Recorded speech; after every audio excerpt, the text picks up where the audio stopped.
still remember it. The first day my baby brother was born. His tiny, small, and beautiful face encased within my hands. His smile, his eyes were the most pure and joyous thing that I've ever seen. As he grew, our interactions increased as well, and I started to gain an understanding of the complex role that family plays when it comes to child development. From helping children to eat, crawl, and eventually walk, parents have the role of sustaining them throughout this spectacular journey. But a parent's role simply isn't just that. They feed babies as well as their wonderful brains, but due to the complexity of child development, there are many factors that can ultimately create worries. This is because human development isn't linear, as each stage may or may not come when expected, much like scattered puzzle pieces. Now, it is really important to note that because development isn't linear, there are many skills that are really hard to foster.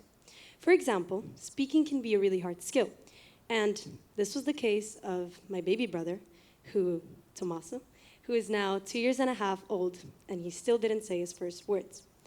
And this led me and my family to be extremely worried. And so we went to various doctors. Some of them diagnosed neurological diseases, while others said that he had a severe speech delay. But they all seem to agree on the two main causes that act as barriers when toddlers foster their language skills. Now, the first one is multilingualism. For example, Tommaso is exposed to Italian, English, and Arabic every single day. And this confuses the links between concepts, visuals, and words. But additionally, there are also other factors. For example, we are expats, which means that our extended families live far away. For example, me and my close-knit family live in Dubai, but my uncles and grandparents live in Rome, Italy. And although we see them constantly, this may not be sufficient to foster Tommaso's language skills. And in other words, Tommaso does have all of the care and loving attention that we can give him, but this simply may not be enough. But instead of accepting it passively, I decided to do my own research and increase my awareness on child development and the role that I could play in Tommaso's life. So research shows that child developmental theories are really different from one another. And this is because this topic can't be approached using one perspective. For example, oftentimes the works of psychologists are published in different articles, journals, books, because each one of them has the aim to provide maximal details on that aspect of child development. Now, the most important theories are Piaget's cognitive developmental theory and Erikson's psychosocial developmental theory. Piaget's cognitive developmental theory is really important because it doesn't just state that children acquire new information, but instead it states that children change their way of learning and thinking in order to acquire this new knowledge. For example, children and teens throughout their course of their lives, they learn that their actions have consequences, they learn how to link concepts, words, and visuals, and additionally, they also learn how to create abstract moral thoughts regarding real-life dilemmas. Now, Piaget's cognitive theory is also really important because it also states that there are external factors that can alter the child developmental stages. For example, these factors can be the presence of safe learning environments, a broad caring family, social and mental well-being. Piaget's cognitive developmental theory links to my baby brother's story because even though he doesn't have any cognitive problems, he does need to change his way of learning. For example, I saw that he has to improve his eye contact skills, which are really important when toddlers try to speak. Now, Erikson's psychosocial theory is also really important.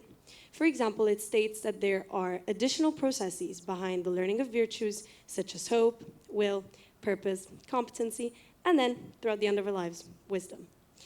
This theory also stresses the importance that external factors such as social and mental well-being can play when it comes to child growth and development. So these two theories provided me with a better understanding of not only how children develop, but the role that I can play as an external factor, as a sister, in Tommaso's life. I decided to get my views, using the doctor's knowledge, on how the effects of not having multiple stimuli around him, such as family members, can have when it comes to Tommaso and his language skills. The doctor says that a child learns concepts by adapting to ways to interact with multiple people around them. For example, a child learns a lot when it comes to interacting with adults. So I learned a really simple game that relies on body language techniques and face mimics to help him speak. What this game consists of, it's really simple. So first you lay out puzzle pieces in front of him. It can be puzzle pieces with numbers, figures, animals, you name it. And my goal is to capture his attention. As soon as he looks at me, I will hug him, tell him bravo, give him a snack, so that he knows that his task of looking at me is completed. As soon as his attention is directed towards me, what I will do is I will do the face mimic and tell him the word out loud and point at the visual that I'm referring to. And this helps because he will associate the face mimic, the sound of the word, and the word ultimately with the visual that I'm pointing at. And this brings me back to why I'm here today. Caring for a loved one, especially a younger brother, is one of the most rewarding yet worrying experiences.